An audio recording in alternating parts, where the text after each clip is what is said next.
الحمدللہ رب العالمین والعاقبۃ للمتقین والصلاۃ والسلام علی سید المرسلین اما بعد قال النبی صلی اللہ علیہ وسلم المؤمن القوی خیر عند اللہ من المؤمن الضعیف او کما قال علیہ الصلاۃ والسلام۔ محترم بزرگوں، دینی ساتھیوں، گزشتہ سے پیوستہ ہفتے آپ حضرات کے سامنے شجاعت و بہادری، طاقت و قوت کے حوالے سے بات آئی تھی، اور نبی کریم صلی اللہ علیہ وسلم کی سیرت مبارکہ کی روشنی میں بتایا گیا تھا کہ آپ صلی اللہ علیہ وسلم کتنے جری اور کتنے بہادر تھے۔ اسی سلسلے کو آگے بڑھاتے ہوئے آج ہم لوگ حضرت ابوبکر صدیق رضی اللہ تعالیٰ عنہ، حضرت عمر فاروق رضی اللہ تعالیٰ عنہ، حضرت عثمان رضی اللہ تعالیٰ عنہ، حضرت علی رضی اللہ تعالیٰ عنہ کا ذکر خیر بھی کریں گے اور سنیں گے کہ یہ ہمارے خلفائے اربعہ یہ کتنے بہادر، کتنے جری اور کتنے باہمت تھے۔ نبی کریم صلی اللہ علیہ وسلم کی بہادری کے کارنامے جنگ بدر سے لے کر احد، خندق وغیرہ، تبوک وغیرہ کی بات سامنے آئی تھی۔ سیرت کی کتابوں میں مشہور واقعہ ہے آپ صلی اللہ علیہ وسلم کا کہ آپ صلی اللہ علیہ وسلم نے کشتی بھی لڑی ہے۔ وہ کشتی جس کو ہم اور آپ بھلا دیے ہیں، آپ صلی اللہ علیہ وسلم نے کشتی بھی لڑی ہے، اور وہ بھی ایسے پہلوان سے کہ اس وقت اس پہلوان کو کوئی شکست نہیں دیا تھا۔ رکانہ نام تھا اس شخص کا جو ناقابل تسخیر تھا، اس کو کسی نے کشتی میں شکست نہیں دیا تھا۔ ابھی وہ اسلام نہیں لایا، جناب نبی کریم صلی اللہ علیہ وسلم سے ملاقات ہوئی تو اس نے آپ صلی اللہ علیہ وسلم کو چیلنج کیا کہ میں ناقابل تسخیر ہوں، مجھے کسی نے شکست آج تک نہیں دی ہے، اگر آپ میں طاقت ہے، ہمت ہے تو ہم سے مقابلہ کرو، اگر آپ جیت جاؤ گے تو یہ بکری آپ لے لینا۔ ایک بکری لیے ہوا تھا، یہ بکری آپ لے لینا۔ جناب نبی کریم صلی اللہ علیہ وسلم نے اس چیلنج کو قبول کیا، اور آپ صلی اللہ علیہ وسلم اور رکانہ کے درمیان کشتی ہوئی۔ آپ نے ایک ہی داؤ میں رکانہ کو چت کر دیا۔ اب وہ تلملا کے اٹھا اور دوبارہ تال ٹھوک کر کے پھر کھڑا ہوا کہ اب دوبارہ آ جائیے، اس مرتبہ تو چوک ہو گئی ہم سے، دوبارہ آ جائیے مقابلہ کرنے کے لیے۔ نبی کریم صلی اللہ علیہ وسلم پھر گرے اور دوبارہ بھی اس کو چت کر دیا۔ اس نے تیسری مرتبہ پھر تال ٹھوکا کہ اب آ جائیے مقابلہ کرنے کے لیے۔ جناب نبی کریم صلی اللہ علیہ وسلم نے اس کے تیسرے چیلنج کو بھی قبول کیا، اور آپ صلی اللہ علیہ وسلم نے اس سے کشتی کی اور تیسری مرتبہ بھی اس کو چت کر دیا، شکست دے دیا۔ اس نے 3 بکری پیش کی، جناب نبی کریم صلی اللہ علیہ وسلم نے وہ بکری اس کو لوٹا دی، اور اسی وقت اس نے اعتراف کیا کہ آپ کے مقابلے کی طاقت ہم میں نہیں ہے، اور میں کلمہ پڑھتا ہوں اشہد ان لا الہ الا اللہ محمد الرسول اللہ، اور وہ اسی وقت اسلام قبول کر گئے اور رکانہ سے حضرت رکانہ رضی اللہ عنہ ہو گئے۔ اب آئیے نبی کریم صلی اللہ علیہ وسلم کو ہٹا دیجئے، خلفائے اربعہ کی بات کرتے ہیں۔ ابوبکر صدیق رضی اللہ تعالی عنہ پہلے خلیفہ ہیں، حضرت علی رضی اللہ تعالی عنہ بڑے بہادر وہ ذکر کرتے ہیں ایک مرتبہ انہوں نے پوچھا، مجلس لگی ہوئی تھی حضرت علی رضی اللہ تعالیٰ عنہ کی، اور انہوں نے پوچھا کہ بتاؤ نبی کریم صلی اللہ علیہ وسلم کے بعد اس امت میں سب سے جری، سب سے طاقتور، بہادر کون ہے؟ لوگوں نے کہا کہ آپ ہیں۔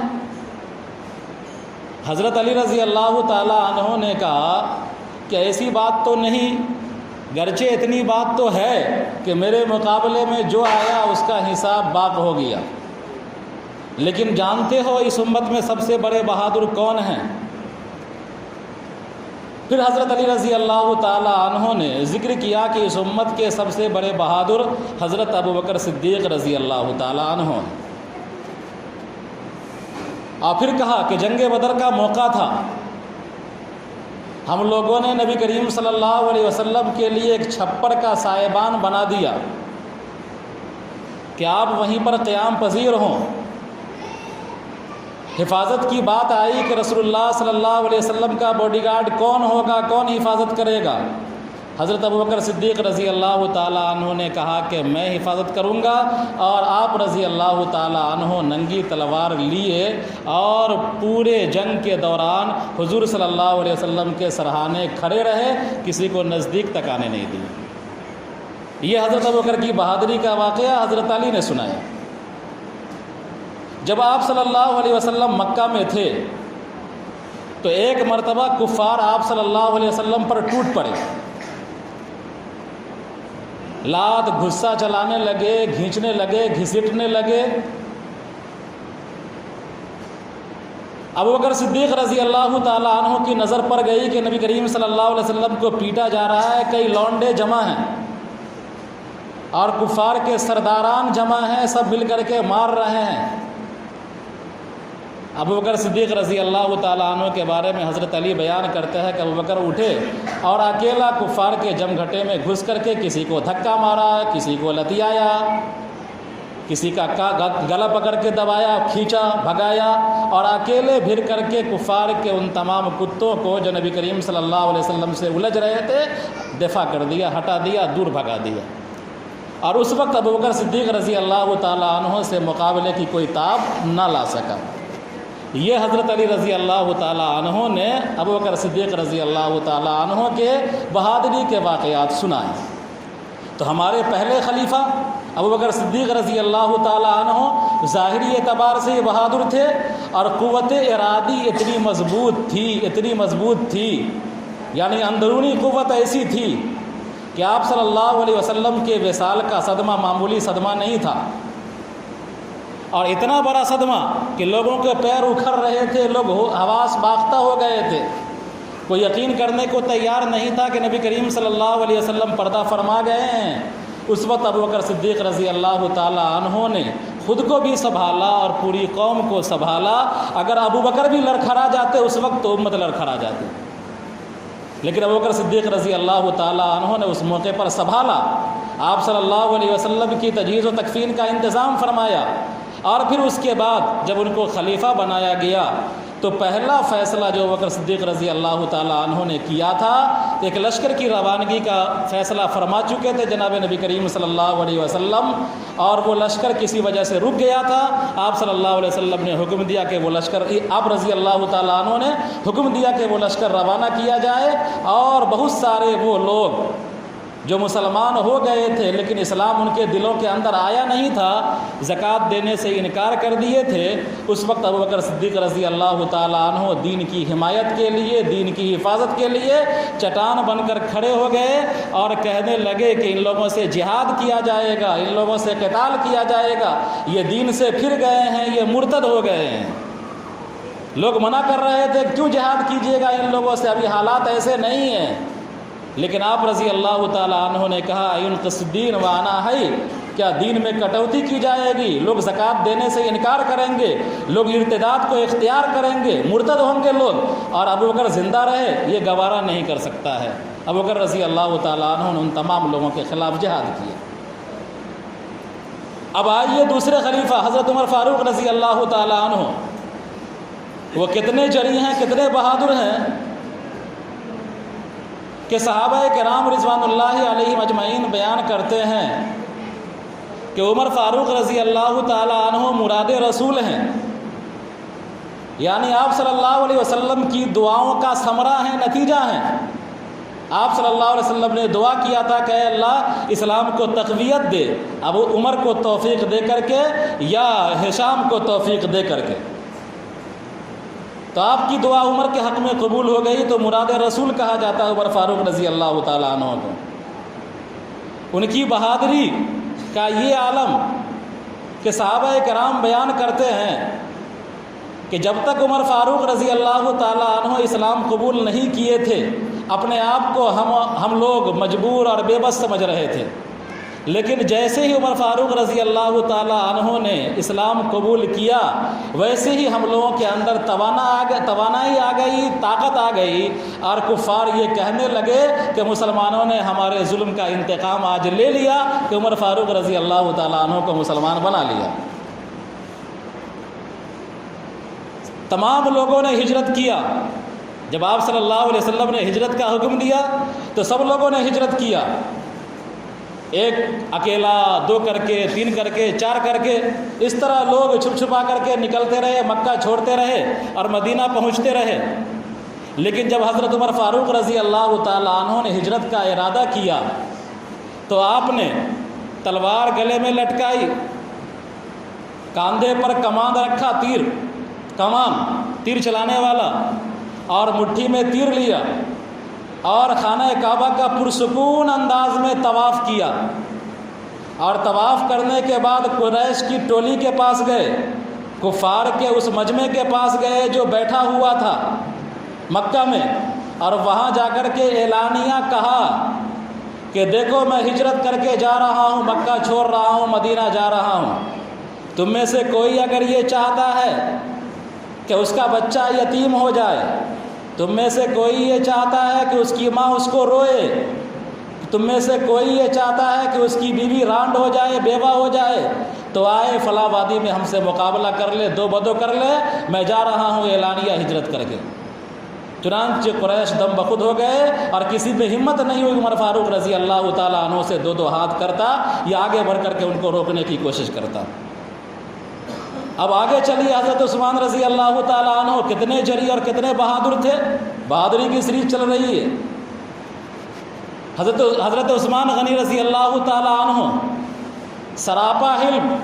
سراپا حیا، سراپا باوقار، حضرت عثمان رضی اللہ تعالیٰ عنہ نے جتنا صدقہ کیا اور خیرات کیا،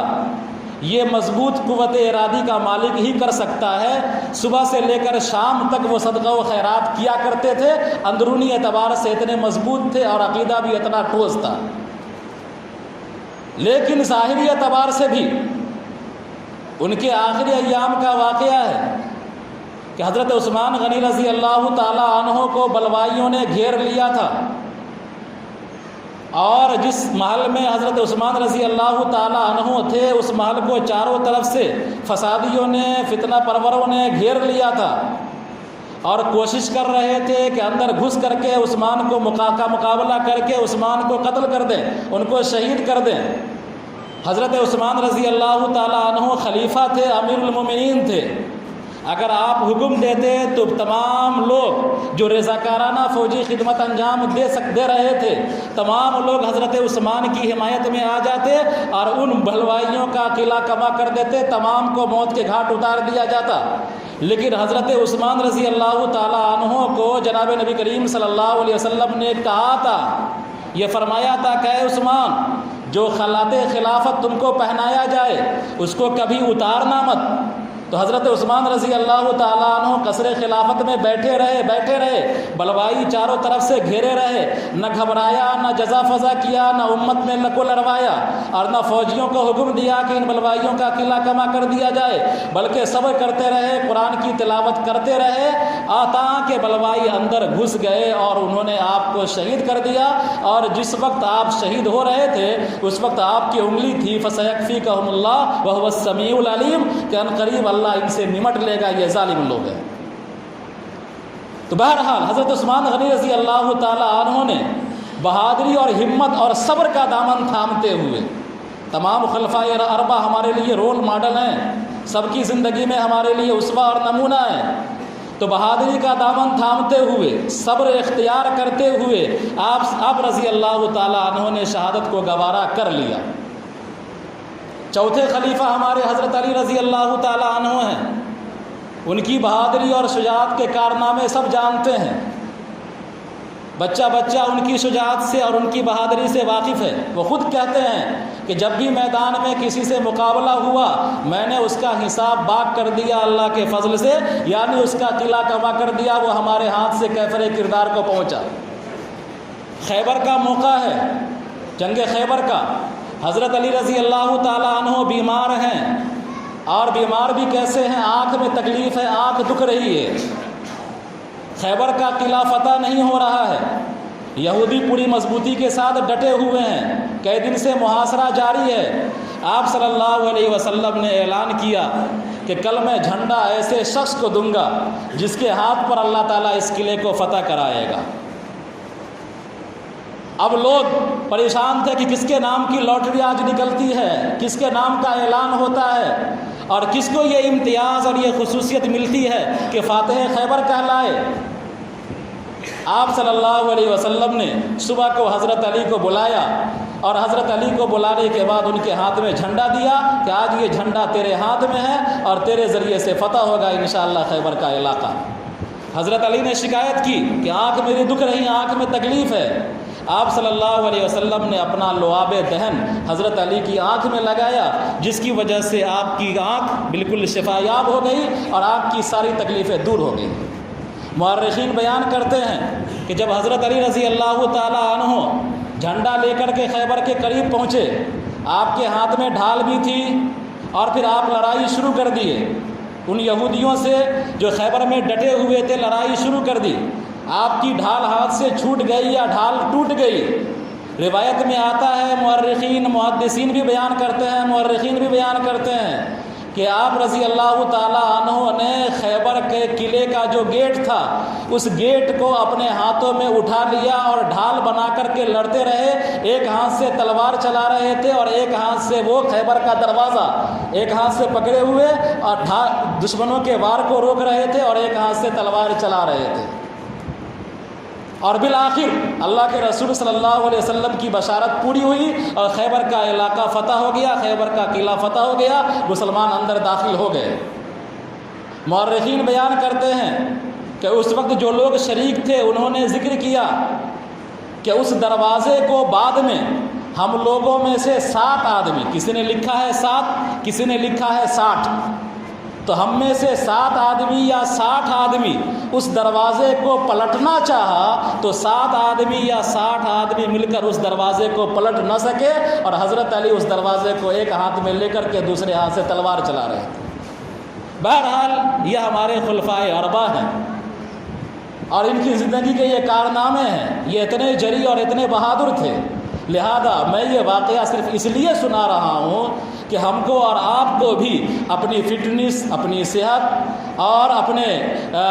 ظاہری اور باطنی قوت ارادی کو بھی مضبوط کرنے کی ضرورت ہے، اپنے جسم کو بھی مضبوط کرنے کی ضرورت ہے۔ بہادری ہمارا پیشہ ہے، بہادری ہمارا مشن ہے، بہادری ہماری زندگی ہے، بہادری میں ہماری حیات ہے۔ لہذا یہ چیزیں آپ کو بیٹھے بیٹھے سونے سے نہیں ملے گی، بلکہ یہ چیزیں آپ کو جاگنے سے ملے گی، دوڑ دھوپ کرنے سے ملیں گی، اللہ تبارک و تعالیٰ کو راضی کرنے سے ملیں گی، اللہ کی عبادت کرنے سے ملیں گی۔ میں بار بار اسی لیے تاکید کر رہا ہوں کہ خدا کے واسطے صبح اٹھو، صبح تھوڑا ٹہلو، تھوڑا دوڑو، تھوڑا دھوپو۔ تمہارا جسم مضبوط ہوگا تو تمہارا دل بھی مضبوط ہوگا، تمہارا دل بھی مضبوط ہوگا تو تمہارا ایمان بھی مضبوط ہوگا، تمہارا ایمان مضبوط ہوگا تو پھر تمہارا سارا اعضاء اور جوارے بھی مضبوط ہوں گے، تمہارے اعمال مضبوط ہوں گے، اور جب اعمال مضبوط ہوں گے اللہ تم سے راضی ہوگا۔ جناب نبی کریم صلی اللہ علیہ وسلم نے فرمایا، المؤمن القوی خیر الی اللہ من المؤمن الضعیف، کہ مومن طاقتور مومن اللہ تبارک و تعالیٰ کے نزدیک کمزور مومن سے بہتر ہے۔ لہذا ہم کو اور آپ کو بطور خاص نوجوانوں کو طاقتور مومن بننے کے لیے محنت کرنے کی ضرورت ہے، مشقت کرنے کی ضرورت ہے، اللہ کی اطاعت کرنے کی ضرورت ہے، اور فجر کی نماز پابندی سے پڑھنے کی ضرورت ہے۔ اللہ تعالی ہم کو اور آپ کو کہنے سننے سے زیادہ عمل کی توفیق عطا فرمائے۔